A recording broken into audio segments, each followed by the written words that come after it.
നമസ്കാരം. SV ജേണലിലേക്ക് ഒരിക്കൽ കൂടി സ്വാഗതം. വിഷയത്തിലേക്ക് നേരിട്ടെത്താം. നമുക്ക് അമ്പലപ്പുഴ എന്ന് പറയുന്ന മണ്ഡലത്തിലേക്ക് വെറുതെ ഒന്ന് സഞ്ചരിച്ചു നോക്കാം. അമ്പലപ്പുഴയിൽ ചില കണക്കുകൾ സൂചിപ്പിക്കുന്നത് ജി സുധാകരൻ ഇത്തവണ വിജയിച്ച് കയറും എന്നുള്ളത് തന്നെയാണ്. അതിന് ചില കാരണങ്ങൾ അവർ ചൂണ്ടിക്കാണിക്കുന്നത് ഏറ്റവും പ്രധാനമായി അവിടെ സ്ത്രീകളുടെ വോട്ട് പൂർണ്ണമായും ഈ ജി സുധാകരൻ എന്ന് പറയുന്ന നേതാവിലേക്ക് കോൺസെൻട്രേറ്റ് ചെയ്യപ്പെടും എന്നുള്ളത് തന്നെയാണ്. അവിടെ എച്ച് സലാമിനെ പോലെ ഒരു നേതാവിലേക്ക് ഒന്നും സ്ത്രീകളുടെ വോട്ടുകൾ എത്തിപ്പെടാൻ സാധ്യതയില്ല. പകരം ജി സുധാകരൻ തന്നെ അത് കൊണ്ടുപോകും എന്നുള്ളത് തന്നെയാണ്. പിന്നീട് ന്യൂനപക്ഷ വോട്ടുകൾ കേന്ദ്രീകരിക്കപ്പെടാനും സാധിച്ചു. ഭൂരിപക്ഷ വോട്ടുകളും എത്തിക്കാൻ ജി സുധാകരനെ പോലുള്ള നേതാവിന് കഴിഞ്ഞു. കാരണം ജി സുധാകരൻ എന്ന് പറയുന്ന നേതാവ് ആ മണ്ഡലത്തിൽ ഉണ്ടാക്കി വെച്ചിരിക്കുന്ന, അതല്ലെങ്കിൽ ആ മനുഷ്യൻ പാർട്ടിയിൽ നിന്നപ്പോൾ ഉണ്ടാക്കി വെച്ചിരിക്കുന്ന വലിയൊരു പ്രാധാന്യം അതുതന്നെയാണ് എന്നാണ് മൊത്തത്തിൽ പറയപ്പെടുന്നത്. എന്ന് വെച്ചാൽ ചുരുക്കി പറഞ്ഞാൽ ഒരു 10,000 മുതൽ 15,000 വോട്ടുകളുടെ ഭൂരിപക്ഷത്തിൽ ജി സുധാകരൻ വിജയിക്കും എന്നുള്ളത് തന്നെയാണ് അവിടെ നമ്മൾ കൺക്ലൂഡ് ചെയ്യുമ്പോൾ അവിടെ നിന്ന് കിട്ടുന്ന വിവരം. എന്നാൽ ഇതിനകത്ത് വസ്തുതകളുണ്ടോ? വസ്തുതകളില്ല എന്ന് നമുക്ക് പറയേണ്ടി വരും. കാരണം സ്ത്രീകളുടെ വോട്ടുമായി ബന്ധപ്പെട്ടുകൊണ്ട് ആദ്യത്തെ ചില കാര്യങ്ങൾ നമുക്ക് പറഞ്ഞു പോകാം. സ്ത്രീ വോട്ടുകൾ ജി സുധാകരനിലേക്ക് ലഭിക്കാനുള്ള സാധ്യതയുണ്ടോ? എന്നാൽ നമുക്ക് കണ്ണടച്ച് പറയാൻ കഴിയും, ഇല്ല എന്ന് പറയാൻ കഴിയും. എന്തുകൊണ്ടാണ് എന്ന് ചോദിച്ചാൽ, സ്ത്രീവിരുദ്ധ നിലപാടുകളിൽ ഏറ്റവും അധികം മുൻപന്തിയിൽ നിൽക്കുന്ന ഒരു നേതാവായി തന്നെയാണ് ഇത്തവണ തെരഞ്ഞെടുപ്പിനെ നേരിടാൻ ഇറങ്ങിയത് ജി സുധാകരൻ എന്ന് പറയുന്ന നേതാവ്. എവിടെയാണെന്ന് ചോദിച്ചാൽ, CS സുജാത എന്ന് പറയുന്ന മുൻ MP ആയിരുന്ന ഒരു വനിതാ നേതാവ് അമ്പലപ്പുഴയിൽ എച്ച് സലാമിൻ്റെ പ്രചരണാർത്ഥം അവിടെ എത്തുമ്പോൾ അവിടെ CS സുജാതയ്ക്കെതിരായി അതിരൂക്ഷമായ ഭാഷയിലാണ് ജി സുധാകരൻ എന്ന് പറയുന്ന കൊടിയ കമ്മ്യൂണിസ്റ്റ് നേതാവായിരുന്ന ഒരു മനുഷ്യൻ UDFിലേക്ക് എത്തിയപ്പോൾ പരാമർശം ഉന്നയിച്ചിരുന്നത്. അതായത് നമുക്ക് CS സുജാത എന്ന് പറയുന്ന ഒരു വനിതാ നേതാവിൻ്റെ വേഷവിധാനത്തെക്കുറിച്ചും അവർ എത്ര ആർഭാരത്തോടു കൂടിയാണ് നടക്കുന്നത് എന്നതിനെക്കുറിച്ചുമൊക്കെ ഒരുമാതിരി CS സുജാതയെ അറിയാവുന്ന ആൾക്കാർക്കെല്ലാം അറിയാം. പൊതുവെ ആർഭാടം കുറഞ്ഞ രീതിയിൽ വളരെ സൗമ്യമായി പെരുമാറുകയും നടക്കുകയും ചെയ്യുന്ന ഒരു സാധാരണ വനിതാ നേതാവ് തന്നെയാണ് CS സുജാത. അക്കാര്യത്തിൽ ആർക്കും, ശത്രുക്കൾക്ക് പോലും എതിരഭിപ്രായം ഉണ്ടാകാൻ സാധ്യതയില്ല. എന്നാൽ എന്തായിരുന്നു ജി സുധാകരൻ എന്ന് പറഞ്ഞത്? നായരാണ് എന്ന് തോന്നിപ്പിക്കാൻ, അതായത് ഈ വോട്ടന്വേഷിച്ച് നായന്മാരുടെ വീട്ടിലേക്ക് പോകുമ്പോൾ CS സുജാത നായരാണ് എന്ന് തോന്നിപ്പിക്കാൻ വേണ്ടി തലയിൽ മുല്ലപ്പൂവും തുളസിപ്പൂവും ചൂടിയിരുന്നു അത്രേ. അതാണ് ജി സുധാകരൻ കണ്ടെത്തിയത്. CS സുജാത എന്ന് പറയുന്ന ഒരു വനിതാ നേതാവിനെ അടച്ചാക്ഷേപിക്കുന്ന പരാമർശം. അപ്പോൾ ഇത് കേട്ടുകൊണ്ടിരിക്കുന്ന ആലപ്പുഴ ജില്ലയിലെ അല്പസ്വല്പ കമ്മ്യൂണിസം തലക്കി പിടിച്ച് നിൽക്കുന്ന ഏതെങ്കിലും വനിതാ പ്രവർത്തകയ്ക്കോ അല്ലെങ്കിൽ അണികൾക്കോ വനിതകൾക്കോ ഈ ഒരു പരാമർശം ഇഷ്ടപ്പെടാനുള്ള സാധ്യതയുണ്ടോ എന്ന് നമ്മൾ തന്നെ വെറുതെ ഒന്ന് ആലോചിച്ച് നോക്കിയാൽ മതി. അപ്പോൾ അങ്ങനെ സ്ത്രീകളെ ഈ രീതിയിൽ അടച്ചാക്ഷേപിക്കുന്ന, സ്ത്രീകളോട് ബഹുമാനമില്ലാതെ സംസാരിക്കുന്ന ജി സുധാകരന് സ്ത്രീകളുടെ വോട്ട് കിട്ടാനുള്ള സാധ്യതകൾ കുറഞ്ഞു എന്നുള്ളതാണ്. ഇനി അമ്പലപ്പുഴ മണ്ഡലത്തിൻ്റെ ഭൂരിപക്ഷം വരുന്ന പടിഞ്ഞാറൻ പ്രദേശങ്ങളും സ്ഥിതി ചെയ്യുന്നത് തീരദേശമാണ് എന്ന് നമുക്കെല്ലാവർക്കും അറിയാം. ആ തീരദേശത്തിൽ മത്സ്യത്തൊഴിലാളികളാണ് താമസിക്കുന്നതെന്നും ലാറ്റിൻ സമുദായത്തിൽപ്പെട്ട, ലാറ്റിൻ കത്തോലിക്ക ആയിട്ടുള്ള സമുദായത്തിൽപ്പെട്ടവരാണ് അവിടെ താമസിക്കുന്നത് നമുക്കെല്ലാവർക്കും അറിയാം. അപ്പോൾ അവിടെ മത്സ്യത്തൊഴിലാളികൾക്കിടയിൽ സാധാരണഗതിയിൽ നിലവിലുള്ളത് ഒരു ഇടതുപക്ഷ വിശ്വാസം തന്നെയാണ് എന്നുള്ളതും നമുക്കെല്ലാവർക്കും അറിയാം. എന്നാൽ ജി സുധാകരൻ പറഞ്ഞ ഏറ്റവും നെറികെട്ട ഒരു വാക്ക്, കളർകോട് ക്ഷേത്രത്തിൽ, ആ ക്ഷേത്രത്തിൻ്റെ പറമ്പിൽ അല്ലെങ്കിൽ മുറ്റത്ത് അടിച്ചിരിക്കുന്ന മണ്ണിൽ മീനിൻ്റെ മണമുണ്ട് എന്നാണ് പറഞ്ഞിരിക്കുന്നത്. മീനിൻ്റെ മണമുള്ള മണ്ണാണ് കളർകോട് ക്ഷേത്രത്തിൽ അതിൻ്റെ അങ്കണത്തിൽ അടിച്ചിരിക്കുന്നത്. ആരെ സുഖിപ്പിക്കാൻ വേണ്ടിയിട്ടാണ് ജി സുധാകരൻ എന്ന് പറയുന്ന നേതാവ് ഇങ്ങനെ ഒരു അനാവശ്യ വർത്താനം പറഞ്ഞത്? നമ്മളത് ആലോചിക്കേണ്ട ഒരു കാര്യമാണ്. കാരണം 5,000 വോട്ട് BJPയിൽ നിന്ന് തനിക്ക് വരും എന്ന് പച്ചയ്ക്കൊരു പൊതുവേദിയിൽ നിന്ന് പ്രസംഗിച്ച UDFിൻ്റെ സ്ഥാനാർത്ഥിയായിരുന്നു ജി സുധാകരൻ എന്നുള്ള കാര്യം നമ്മൾ ഓർക്കണം. അപ്പോൾ ആരെ സൂചിപ്പിക്കാൻ വേണ്ടിയിട്ടായിരുന്നു? തീർച്ചയായും ഒരു തരത്തിൽ പറഞ്ഞാൽ അവിടെയുള്ള ഭൂരിപക്ഷ സമുദായങ്ങളെ പ്രീണിപ്പിക്കാൻ വേണ്ടി നടത്തിയ പ്രസ്താവന, അല്ലെങ്കിൽ ഈ പറയുന്ന BJPക്കാരുടെ വോട്ട് കിട്ടാൻ വേണ്ടി നടത്തിയ ഒരു വളരെ തരംതാണ ഒരു പ്രസ്താവനയായിരുന്നു. അപ്പോൾ മത്സ്യത്തൊഴിലാളി മേഖലയിൽ നിന്നുള്ള വോട്ടുകൾ ലഭിക്കാൻ സാധ്യതയുണ്ടോ? നമ്മൾ ആലോചിച്ച് നോക്കൂ. ആലപ്പുഴ ജില്ലയെ സംബന്ധിച്ചിടത്തോളം ആലപ്പുഴ ജില്ലയിലേക്ക് പോകുന്നവർ ഏറ്റവും കൂടുതൽ ആഗ്രഹിക്കുന്ന നല്ല മത്സ്യം കഴിക്കുക എന്നുള്ളതാണ്. അവിടെ നല്ല മത്സ്യം കിട്ടും. അതോടൊപ്പം തന്നെ കുട്ടനാടൻ മേഖലയിലേക്ക് പോയി കഴിഞ്ഞാൽ നമ്മുടെ പുഴമീനുകളും ധാരാളമായി കിട്ടുന്ന വളരെ മനോഹരമായ ഒരു സ്ഥലമാണ് ആലപ്പുഴ, അമ്പലപ്പുഴ മണ്ഡലങ്ങളിലൊക്കെ ഉൾപ്പെടുന്ന സ്ഥലം. അപ്പോൾ അവിടെ നിന്നുകൊണ്ടാണ് ഈ രീതിയിലുള്ള പരാമർശം നടത്തിയത്. ആരെ സൂചിപ്പിക്കാൻ?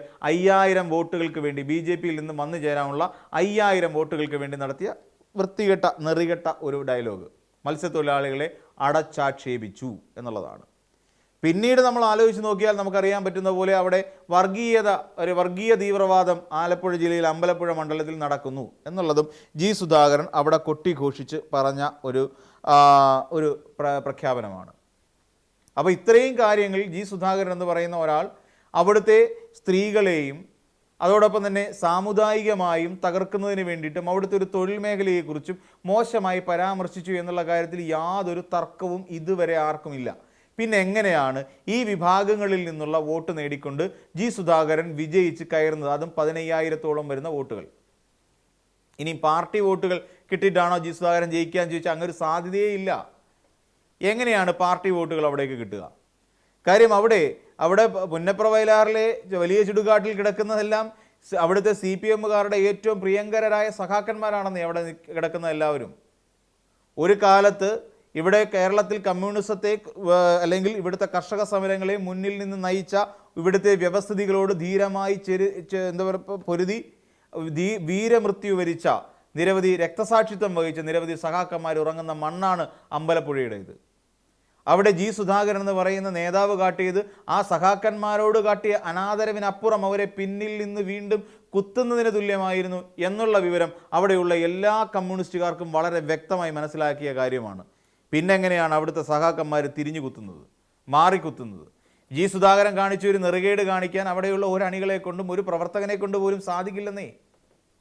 കാരണം അവർ വിശ്വസിക്കുന്നതും അവർ തണലിൽ നിൽക്കുന്നതും ചെങ്കോടിയുടെ തണലിലാണ്. അപ്പോൾ അവർക്ക് അത് മാത്രമേ, ആ പാർട്ടിക്കാർക്ക് മറ്റൊരു ചിഹ്നത്തെക്കുറിച്ച് ചിന്തിക്കാൻ കഴിയില്ല. അപ്പോൾ അതുകൊണ്ട് പാർട്ടി വോട്ടുകൾ പൂർണ്ണമായും ജി സുധാകരനിലേക്ക് മറിയും എന്ന് പറയുന്ന ഒരു ആത്മവിശ്വാസം അവിടുത്തെ UDF-ന് വേണ്ട. തെറ്റായിപ്പോയി. ഇത് മുൻപേയും പറഞ്ഞത് തന്നെയാണ്. കാര്യം അവിടുത്തെ പാർട്ടിക്കാർക്ക് സ്വന്തം പാർട്ടിയെ വഞ്ചിക്കാൻ കഴിയില്ല. ഒരൊറ്റുകാരനെയും കൂടെ കൊണ്ട് നടക്കാൻ താല്പര്യമുള്ളവരല്ല ആലപ്പുഴയിലെ അല്ലെങ്കിൽ അമ്പലപ്പുഴയിലെ കമ്മ്യൂണിസ്റ്റുകാർ. കമ്മ്യൂണിസത്തോട് അത്രത്തോളം അടുത്ത് നിൽക്കുന്നവരാണ്, നെഞ്ചിലേറ്റിക്കൊണ്ട് നടക്കുന്നവരാണ് അവർ. ഒരു ഘട്ടത്തിൽ ഇവിടുത്തെ UDF-കാരെ പരിപോഷിപ്പിക്കുന്നതിന് സന്തോഷിപ്പിക്കുന്നതിന് വേണ്ടിയിട്ട് സ്വന്തം സഹോദരനായിരുന്ന മനുഷ്യനെ, അതായത് ധീര രക്തസാക്ഷിയായി മാറിയ ഭുവനേശ്വരൻ എന്ന് പറയുന്ന മനുഷ്യനെ ഇല്ലാതാക്കിയത് നായർ കാപാലികരാണ് എന്ന് പറഞ്ഞു വരുത്തി. ആരെ സന്തോഷിപ്പിക്കാൻ വേണ്ടിയിട്ടായിരുന്നു അത് ചെയ്തത്? ആരെ സന്തോഷിപ്പിക്കാൻ വേണ്ടിയിട്ടായിരുന്നു? തീർച്ചയായിട്ടും UDF-കാരെ സന്തോഷിപ്പിക്കാൻ വേണ്ടിയിട്ട് തന്നെയാണ്.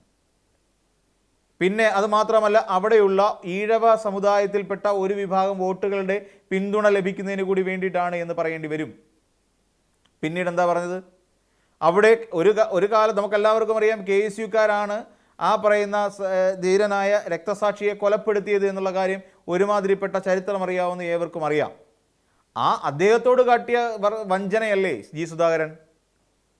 അദ്ദേഹത്തിനോട് വഞ്ചന കാട്ടി, പറയാതിരിക്കാൻ തരമില്ല. കാരണം എന്താണ്? ഏറ്റവും ഒടുവിൽ പറഞ്ഞു CPM-കാരാണ് കൊലപ്പെടുത്തിയത് എന്ന് പറഞ്ഞു. CPM കാരണമാണ് ഭുവനേശ്വരൻ എന്ന് പറയുന്ന അദ്ദേഹത്തിൻ്റെ സഹോദരൻ രക്തസാക്ഷിയായി മാറിയത് എന്ന് പറഞ്ഞു. എങ്ങനെ ഇരിക്കുന്നു സത്യത്തിൽ?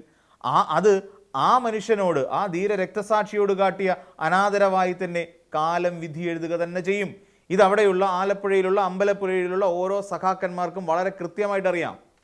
അപ്പോൾ പിന്നെ ഏത് രീതിയിലാണ് സ്ത്രീകളുടെ വോട്ട് മേടിച്ചുകൊണ്ടും മത്സ്യത്തൊഴിലാളികളുടെ വോട്ട് മേടിച്ചുകൊണ്ടും പാർട്ടിയിലെ ഒരു വലിയ വിഭാഗം ജനത്തിൻ്റെ വോട്ട് മേടിച്ചുകൊണ്ടും ജി സുധാകരൻ എന്ന് പറയുന്ന UDF-ന്റെ സ്ഥാനാർത്ഥി അവിടെ നിന്നുകൊണ്ട് വിജയിച്ച് കരകയറുക 15000 വോട്ടിൻ്റെ ഭൂരിപക്ഷത്തിൽ? അതും കൂടി പറയണം ഈ കണക്കുകൾ അവതരിപ്പിക്കുമ്പോൾ. ഇനിയും അത് നിർത്തിക്കോട്ടെ, ലിജു എന്ന് പറയുന്ന ഒരു സ്ഥാനാർത്ഥിയെ തോൽക്കാൻ വേണ്ടി മാത്രം ജനിച്ച ഒരു സ്ഥാനാർത്ഥിയാണ് ലിജു എന്ന് പറയേണ്ടി വരും. അത് ഈ കായംകുളത്തെ തിരഞ്ഞെടുപ്പിൻ്റെ ഫലം കൂടി വന്നാൽ നമുക്ക് പൂർണ്ണമാർത്ഥത്തിൽ നമുക്ക് പറയേണ്ടി വരും. ആ ലിജു ഏറെക്കാലമായി കഴിഞ്ഞ തവണയും അവിടെ സലാമിനോട് നിന്ന് പരാജയപ്പെട്ട് വീണ്ടും ഇത്തവണയെങ്കിലും ആ മണ്ഡലത്തിൽ തനിക്ക് വിജയിക്കണം എന്ന ആഗ്രഹത്തോടു കൂടി നിന്ന ലിജുവിനെ ആ മണ്ഡലത്തിൽ നിന്നും ചവിട്ടി പുറത്താക്കി. ആരാണ് കാരണക്കാരൻ? ജി സുധാകരൻ തന്നെ. അങ്ങനെ ആ മണ്ഡലത്തിൽ നിന്നും ലിജുവിനെ ചവിട്ടി പുറത്താക്കുകയും ലിജുവിന് ഗത്യന്തരമില്ലാതെ പാർട്ടി പറഞ്ഞ കായംകുളം മണ്ഡലത്തിലേക്ക് എത്താനും കഴിഞ്ഞു. അപ്പോൾ അതുവരെ എം ലിജു അമ്പലപ്പുഴ എന്ന് പറയുന്ന മണ്ഡലത്തിൽ നടത്തിക്കൊണ്ടിരുന്ന എല്ലാ ഗ്രൗണ്ട് വർക്കുകളും വെള്ളത്തിൽ വരച്ച വര പോലെയായി എന്നാണ് അതിൻ്റെ അർത്ഥം. അപ്പോൾ ആ എം ലിജുവിന് വേണ്ടി അത്രയും നാൾ കൂടെ നടന്ന അവിടുത്തെ പ്രവർത്തകർക്ക് ജി സുധാകരനെ അംഗീകരിക്കാൻ കഴിയുമെന്ന് ജി സുധാകരന് തോന്നുന്നുണ്ടോ? ഇത്രയും കാലം അമ്പലപ്പുഴയിലുള്ള എല്ലാ കോൺഗ്രസ്സുകാരെയും ചീത്ത വിളിച്ചും പള്ളു പറഞ്ഞുകൊണ്ട് നടന്ന ജി സുധാകരനെ അവിടുത്തെ കോൺഗ്രസ്സിലെ ഏതെങ്കിലും ഒരു അനുഭാവി വന്ന് വോട്ട് ചെയ്ത് വിജയിപ്പിക്കും എന്ന് ജി സുധാകരൻ അഹങ്കരിക്കാൻ കഴിയുമോ? പിന്നെ എന്ത് കാര്യത്തിനാണോ എന്തോ ജി സുധാകരന് ചുറ്റും അല്ലെങ്കിൽ അവിടെ വട്ടത്തിലിരുന്നു കൊണ്ട് ഒരു പറ്റം ആളുകൾ തീരുമാനിക്കുകയാണ് ജി സുധാകരൻ 15,000-ലധികം വോട്ടുകൾ നേടിക്കൊണ്ട് അമ്പലപ്പുഴ മണ്ഡലം തിരിച്ചു പിടിക്കുമെന്ന്. എന്ത് തന്നെയാണെങ്കിലും 4-ാം തീയതി വരെ നമുക്ക് കാത്തിരിക്കേണ്ടതുണ്ട്. യഥാർത്ഥ ചിത്രം അല്ലെങ്കിൽ ഫലം വ്യക്തമാകാൻ ഇത്തരത്തിലുള്ള തെറ്റിദ്ധരിപ്പിക്കൽ ധാരാളമായി ഇപ്പോൾ അമ്പലപ്പുഴ മണ്ഡലത്തിൽ നടന്നു വരുന്നു എന്നുള്ളത് പറയാൻ വേണ്ടിയിട്ടാണ് ഇത്രയും കാര്യങ്ങൾ വിശദീകരിച്ചത്. നമുക്ക് മറ്റൊരു വീഡിയോയുമായി വീണ്ടും കാണാം.